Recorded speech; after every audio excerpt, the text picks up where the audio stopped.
Well, school safety is more important now than ever, and the state of Texas is placing strong requirements on school districts. On September 1st, a law will go into effect that forces every district to have at least one armed guard on every campus. Tyler Dupnick is with us tonight. And Tyler, how will this be impacting school right here in West Texas? Yeah, Alex, that's a great question, and it is virtually impacting every school district a little differently. I caught up with a couple of superintendents today who find their districts on separate ends of the spectrum.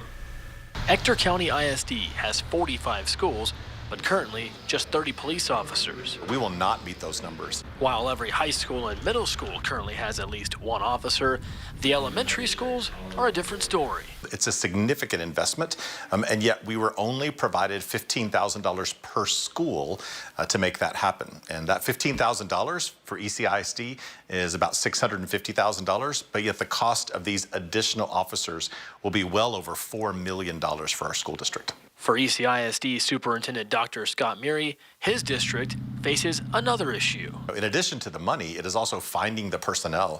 For us, that's going to be, almost 30 additional officers that we're going to have to add to our portfolio, and it's finding those individuals. When currently the Odessa Police Department has a need for additional officers, the Sheriff Department has a need for additional officers, so we're not the only ones looking for these individuals. All of the agencies around us have the same need, and so it is developing a pipeline of police officers that can meet these needs for us. For Pecos Barstow Toya ISD Superintendent Brent Jaco, his district is positioned well. I am grateful and to have a police department. We have our own police department here, and we have enough staff that we are going to be able to put one of our law enforcement officers on each campus, and so we'll be able to meet the requirements of each campus. Although grateful, Jaco sympathizes with other school districts. I know every superintendent that I work with, that I'm friends with across the state of Texas, is working hard to keep their students safe, and that's our top priority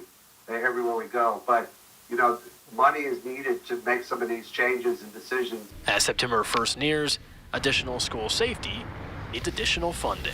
I think that the opportunity that we have moving forward is to make sure that we fund the safety requirements that have been added to the schools. I agree with the new laws that were created. I think they make sense and will certainly provide an additional layer, but we've got to have the dollars to help us do that work effectively in each of our schools.